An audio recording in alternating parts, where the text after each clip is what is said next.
राधा स्वामी जी। आज के सत्संग की वाणी गुरु ग्रंथ साहिब से है। पवित्र पावन से जन साचे, पवित्र पावन से जन साचे, एक शब्दी लिव लाई। अब समझाते हैं कि जिनका केवल एक शब्द के साथ प्यार हो गया, अर्थात उठते बैठते चलते फिरते ख्याल शब्द के साथ जुड़ गया, उनका ख्याल दुनिया की ओर से हट जाता है। वे हमेशा के लिए पवित्र हो जाते हैं। उनकी रूह निर्मल, पाक और पवित्र हो जाती है। और ऐसे महात्मा हमसे भी शब्द और नाम की कमाई करवाकर हमें भी हमेशा के लिए पाक और पवित्र कर लेते हैं। हमें अपने ख्याल को हमेशा शब्द और नाम के साथ जोड़कर रखना चाहिए। दुनिया में रहते हुए भी दुनिया के मैल में नहीं लिपटना चाहिए। हमें दुनिया में किस तरह रहना चाहिए? हजूर महाराज बाबा सावन सिंह जी मिसाल देकर समझाया करते थे कि जिस तरह ब्याही हुई लड़की अपने माँ बाप के घर रहती है, वह सखियों सहेलियों के साथ हंसती खेलती भी है, चौके चूल्हे का काम भी करती है, माता पिता की सेवा भी करती है, लेकिन उसके मन में हमेशा अपने पति का प्यार बना रहता है। उसका ख्याल हमेशा अपने पति के चरणों में लगा रहता है। हमारा पति कौन है? वह कुल मालिक वाहे गुरु परमेश्वर। हमारी रूह उस मालिक का अंश है। हमने अपने दुनिया के काम काज करते हुए, अपने फर्ज और कर्तव्य पूरे करते हुए अपने ख्याल को मालिक की भक्ति में, मालिक के प्यार में लगाना है। जब हमारी ये हालत हो जाएगी कि हम सब ओर से अपने ख्याल को हटाकर शब्द और नाम के साथ जोड़ देंगे, तब कहीं जाकर हमारी रूह मन और माया के दायरे से पार जा सकेगी, निर्मल हो सकेगी। हमारा और उस मालिक का आपस में क्या संबंध है? हमें उस मालिक की भक्ति क्यों करनी है?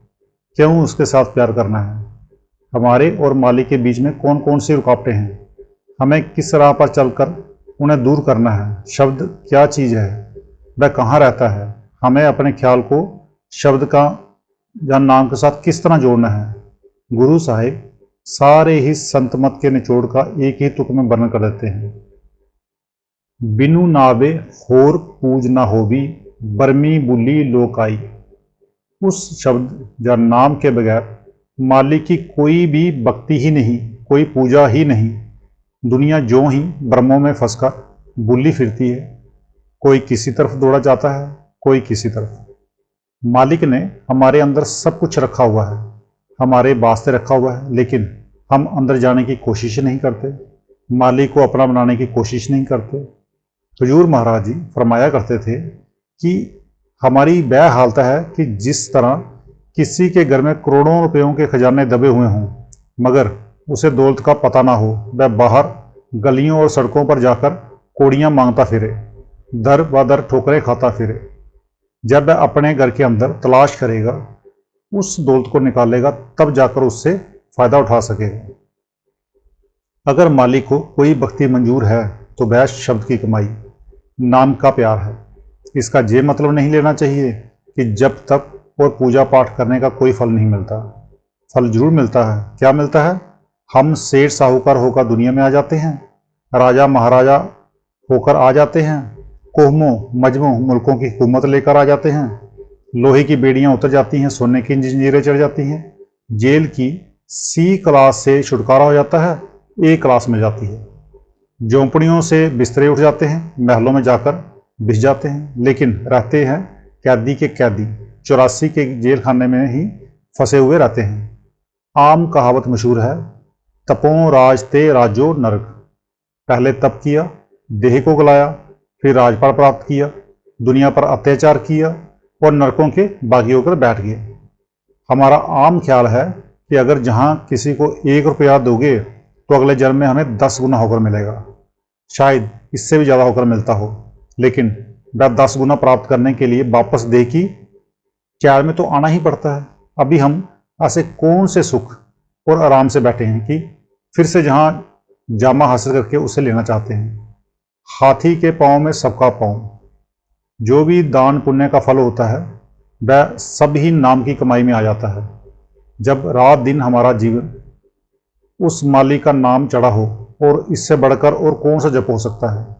जब हम अपने आप को उस मालिक के हवाले कर देते हैं, मालिक के बहाने में रहते हैं, तो इससे बड़ा और कौन सा तप हो सकता है। जब प्रेम प्यार के साथ महात्मा के स्वरूप को दिन रात साथ लिए फिरते हैं, तो इससे बड़ी और कौन सी पूजा हो सकती है।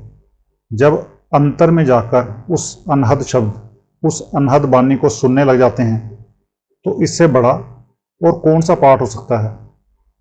और जब नाम रूपी अमृत को पीकर मन दुनिया से उचाट हो जाता है, मालिक के प्यार का शौक पैदा हो जाता है, तो इससे बड़ा और कौन सा वैराग्य हो सकता है। सो हमें जो कुछ मिलेगा नाम की कमाई से मिलेगा, शब्द की कमाई से मिलेगा। गुरु अर्जुन साहब तो जहाँ तक फरमाते हैं, करुता बीज बीजे नाही, जन्मे सब लाहा मूल गवाईदा। अगर हम बेमौसम का बीज बोते हैं तो जितनी मर्जी हो मेहनत कर लें, मजदूर लगा दें, पर हमारा वह बीज फजूल जाता है और उसकी फसल कभी हमारे घर नहीं आ सकती। हम किसान लोग जानते हैं कि गेहूं को जब भी बोया जाता है, कार्तिक के महीने में बोया जाता है।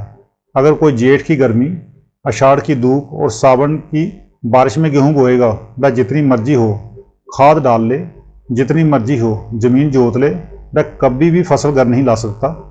वह बीज कभी भी उगकर हमें फसल नहीं देता, बल्कि बीज खुद ही खराब हो जाता है, मेहनत भी बर्बाद हो जाती है और हमारे हाथ कुछ नहीं पड़ता। गुरु अर्जुन साहिब फिर फरमाते हैं, कलयुग मही कीर्तन प्रधाना, गुरुमुखी जपिए लाए ध्याना। कलयुग में किस बात की महिमा है? कीर्तन की।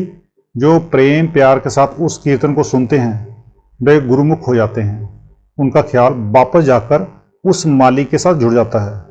वह कौन सा कीर्तन है? वह शब्द का कीर्तन है जो दिन रात हमारे अंदर गूंज रहा है। वह मीठी से मीठी, सुरीली से सुरीली आवाज जो कि मालिक की दरगाह से आती है और जो हम सबके अंदर गूंज रही है। हम इस बाहर के कीर्तन की भी कदर करते हैं क्योंकि इसमें मालिक की महिमा गाई जाती है, सतगुरु की महिमा गाई जाती है, शब्द और नाम की कमाई की महिमा गाई जाती है। लेकिन इस कीर्तन के सुनने का तो फायदा है जबकि इसको सुनने के बाद हमारा ख्याल अंदर के कीर्तन के साथ जुड़ जाए। पर अगर इस राग को सुनकर केवल सर ही हिला देना है तो फिर इसका क्या फायदा है। हमें तो अपने ख्याल को अंदर के कीर्तन के साथ जोड़ना है जो दिन रात हमारे अंदर हो रहा है। वह चोरों के अंदर भी है, ठगों के अंदर भी है, संतों और महात्माओं के अंदर भी है। हम रात को सो जाते हैं पर वह कीर्तन कभी भी बंद नहीं होता। गुरु अर्जुन साहब समझाते हैं, इस युग का धर्म पढ़ो तुम भाई, पूरे गुरु सब सोजी पाई, इत्थे आगे हरि नाम सखाई। हर एक युग का अपना अपना धर्म है। सतयुग में हमारी उम्र लंबी थी, हमारी सेहत भी अच्छी थी, हमारा ख्याल दुनिया में ज़्यादा फैला हुआ नहीं था और मामूली से तरीके से हमारा ख्याल मालिक की ओर लग जाता था। ज्यों ज्यों समा बीता गया हालात बदलते गए। त्रेता युग आया, फिर द्वापर युग आ गया, हमारा ख्याल भी दुनिया में फैलता गया, सेहत भी कमज़ोर होती गई, उम्र भी थोड़ी होती गई। अब कलयुग में आकर क्या देखते हैं, कोई नसीब वाला ही 50-60 साल की उम्र बोकर जहाँ से जाता है। तंदुरुस्ती भी आप देखते ही हैं कि कैसी है। घंटे आधे घंटे वजन में नहीं बैठते कि हड्डियाँ घुटनों में दर्द होना शुरू हो जाता है और मन दुनिया में इतना फैल चुका है किसी को मालिक का पता ही नहीं, मालिक की भक्ति का ख्याल ही नहीं, बल्कि शराबों कबाबों और विषय विकारों से हमें फुर्सत ही नहीं मिलती। इसलिए जो साधन हमें सतयुग में काम देते थे, वे साधन या तरीके कलयुग में काम नहीं दे सकते। गुरु अमरदास साहब समझाते हैं कि कलयुग का क्या धर्म है, इत्थे आगे हरि नाम सखाई। अगर दुनिया में भी 4 दिन सुखे काटने हैं और वापस जाकर मालिक की बख्शीश और दया मेहर प्राप्त करनी है तो केवल एक ही तरीका है कि हम शब्द के साथ अपने ख्याल को जोड़ लें, नाम के साथ जोड़ लें। अगर नाम की कमाई नहीं करते और बेमौसम का बीज बोते हैं तो मेहनत भी फिजूल जाती है और उसका फल भी हमें कुछ नहीं मिलता। स्वामी जी महाराज भी समझाते हैं, कलयुग कर्म धर्म नहीं कोई, नाम बिना उदार न हुई। अगर इस कलयुग में दुनिया से अपना उदार करना है तो एक ही कर्म है, एक ही धर्म है कि हम अपने ख्याल को शब्द के साथ जोड़ें, नाम के साथ जोड़ें। तो आज का सत्संग इतना ही। तो मिलते हैं कल के सत्संग में। राधा स्वामी जी।